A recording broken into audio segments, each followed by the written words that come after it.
Goldie ನಗ್ತಾ ಆ ಕಲ್ಲನ್ನ ಅದರ ಬಾಯಲ್ಲಿ ಎತ್ಕೊಳುತ್ತೆ ಮತ್ತೆ ಅದನ್ನ ನುಂಗ್ಬಿಡುತ್ತೆ. ಆದ್ರೆ ಮರುಕ್ಷಣನೇ ಅದರ ನಗು ನಿಂತೋಗ್ಬಿಡುತ್ತೆ, ಅದರ ಶ್ವಾಸ ಕೂಡ ನಿಂತೋಗುತ್ತೆ. ಏನಾಗ್ತದೆ ನನ್ ಜೊತೆ? ಗೋಲ್ಡಿ, ಆ ಕಲ್ಲನ್ನ ನೀನು ಮಾಯಾ ಕಲ್ಲು ಅಂತ ಅನ್ಕೊಂಡು ನುಂಗ್ದೆ ಅಲ್ವಾ? ಅದು ಡೂಪ್ಲಿಕೇಟ್ ಕಲ್ಲು. ಅದನ್ ಕೇಳಿ ಮಿಟ್ಟು ತುಂಬಾ ಆಶ್ಚರ್ಯದಿಂದ ನೋಡ್ತಿರುತ್ತೆ. ನೀನ್ ನನ್ಗೆ ಹೇಳಿದ್ರಿಂದ ನಾನು ಕಳ್ತನ ಮಾಡಕ್ಕೆ ಹೋಗಿದ್ದು, ಆದ್ರೆ ಆ ಪಕ್ಷಿಗಳು ನನ್ನ ತುಂಬಾ ಚೆನ್ನಾಗಿ ನೋಡ್ಕೋತು. ಅವ್ರಿಗೆ ಮೋಸ ಮಾಡೋದಕ್ಕೆ ನನ್ಗೆ ನಿಜವಾಗ್ಲೂ ಇಷ್ಟ ಇಲ್ಲ. ಹಂಗ್ ಮಾಡಿದ್ರೆ ನಾನು ಒಳ್ಳೆಯವಳೆ ಅಲ್ಲ.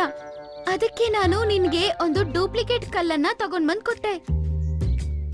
ಅದನ್ನ ಕೇಳಿ ಗೋಲ್ಡಿಗೆ ತುಂಬಾನೇ ಕೋಪ ಬರುತ್ತೆ. ಆದ್ರೆ ಅದರ ಬಾಯಲ್ಲಿ ಕಲ್ಲೋಗಿ ಸಿಕ್ಕಾಕೊಂಡಿರುತ್ತೆ. ಆದ್ರಿಂದ ಅದಕ್ಕೆ ತುಂಬಾನೇ ಕಷ್ಟ ಆಗ್ತಿತ್ತು.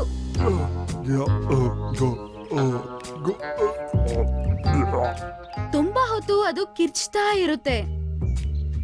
ಗೋಲ್ಡಿ ಅಲ್ಲೇ ಸತ್ತೋಗ್ಬಿಡುತ್ತೆ. ಮತ್ತೆ ಚಿನ್ಮುನ್ ಮಿಟ್ಟುನ ಕಾಪಾಡುತ್ತೆ.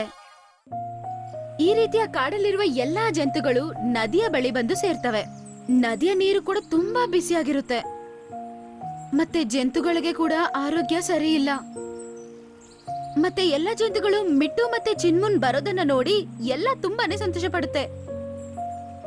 ಮಿಟ್ಟು ಅದರ ಕಾಲಲ್ಲಿ ಇಟ್ಕೊಂಡಿರುವ ಕಲ್ಲನ್ನ ಕೆಳಗಡೆ ಇರುತ್ತೆ. ಹಂಗಿಟ್ಟಿದ ತಕ್ಷಣ ಅದರ ಮೇಲೆ ಸೂರ್ಯಕಿರಣಗಳು ಬೀಳ್ತವೆ. ಆ ಕಲ್ಲು ಪ್ರಕಾಶವಂತವಾಗಿತ್ತು. ಸೂರ್ಯನ ಬಿಸಿ ಒಂದೇ ಸಲ ಕಡಿಮೆ ಆಯ್ತು. ಪ್ರಕೃತಿ ತಣ್ಣಗಾಯ್ತು. ಈಗ ನದಿನ ನೀರು ಕೂಡ ತಣ್ಣಗಾಯ್ತು. ಎಲ್ಲಾ ಜಂತುಗಳಿಗೂ ತುಂಬಾನೇ ಸಂತೋಷವಾಗಿತ್ತು.